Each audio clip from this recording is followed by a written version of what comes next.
Vedem împreună mărturia unei familii din blocul care a sărit în aer și ne întoarcem.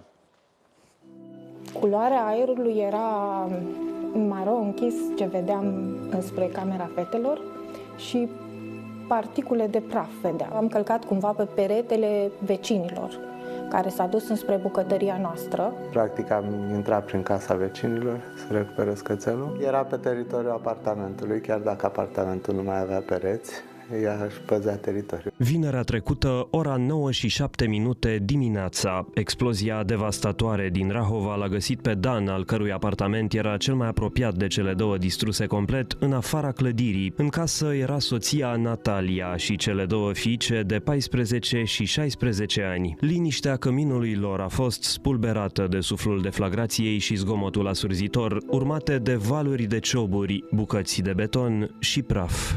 Mă duc spre fetele, am strigat, întâi le-am strigat copii, sunteți bine?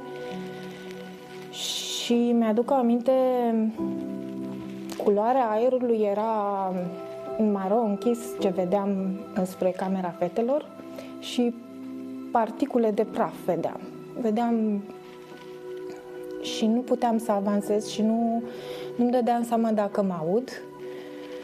Și nu știam, și țipam din ce în ce mai tare ca să mă audă. Doar câțiva metri au făcut ca Natalia și fetele ei să scape cu viață. Apartamentul lor este lipit de partea spulberată a blocului. În podea e un crater prin care se văd apartamentele de dedesubt. Aveam o ușă metalică care se prindea în ambii pereți. Ușa aia nu mai era și eu am călcat cumva pe peretele vecinilor, care s-a dus înspre bucătăria noastră. Ca să le-am zis la fete să se îmbrace, să iasă, am căutat să le dau să se încalțe ceva și când m-am uitat în jos, atunci am văzut că sunt pe ceva alb, pe perete, pe ceva, și am căutat papuci să le dau și ce am găsit, aia le-am aruncat, era... Cred că ce se filmează și ce se tot transmite este cumva filmat la noi în apartament. Când s-a întors acasă, Dan și-a găsit soția și fetele tefere în fața blocului. Ele nu au reușit să scoată însă din apartament și câinele. Rottweilerul Jackie s-a speriat, iar fetele nu au reușit să îl ridice. Prietenul cu blana al familiei supraviețuise și își privea oamenii prin geamul spart al casei. Cu ajutorul pompierilor, Dan s-a întors în bloc și a riscat viața în clădirea nesigură ca să salveze câinele.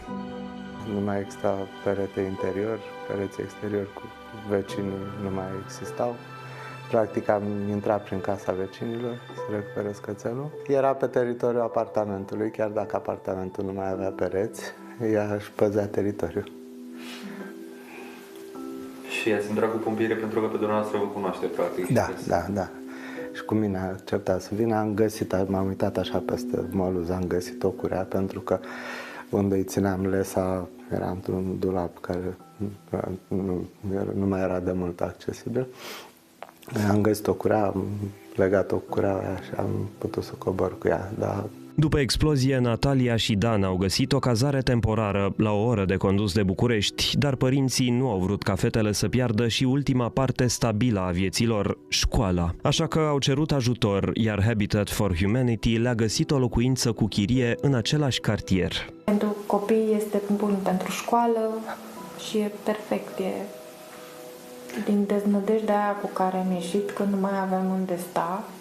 Și după atâția ani de zile aveam cumva terminate lucrurile și poate închise și o perioadă de pauză cu copii fără examene, fără nimic. Nu ne-am imaginat că o să putem să avem așa și lângă școală și bine și frumos și... repede. Și repede. E practic în același cartier, adică... Da. E greu de văzut strada, să știți, în schimb. Am trecut ieri pe lângă stradă și ne-am uitat amândouă și mi-am dat seama că suntem foarte norocoși că am ieșit de acolo. Mi-am dat seama că mergem mai departe. Avem putere, suntem sănătoși, mai departe și o să facem orice. Încă de duminică, la nici mai puțin de 2 zile de la deflagrație, prima familie s-a mutat. Până acum 4 familii sunt în case noi și au început o viață nouă, copiii merg la școală. Găsește aceste locuințe, plătește toate cheltuielile de relocare a familiei, înseamnă garanții, agenți imobiliari, prima lună de chirie, iar familia doar primește cheia de la noi și se mută. Habitat for Humanity acoperă chiriile pentru 12 luni, începând de în momentul în care familia se mută. Pentru cei care vor să ajute, pot trimite un SMS la 8845 cu textul Habitat, iar aceste fonduri vor fi direcționate pentru a ajuta aceste familii. Sunt lucruri așa pe care mă apucă câteodată disperarea că n-am să le mai văd vreodată, dar o să le refacem.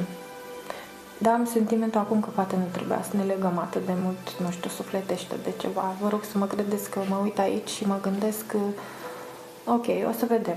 Dacă suntem bine, o să vedem mai departe.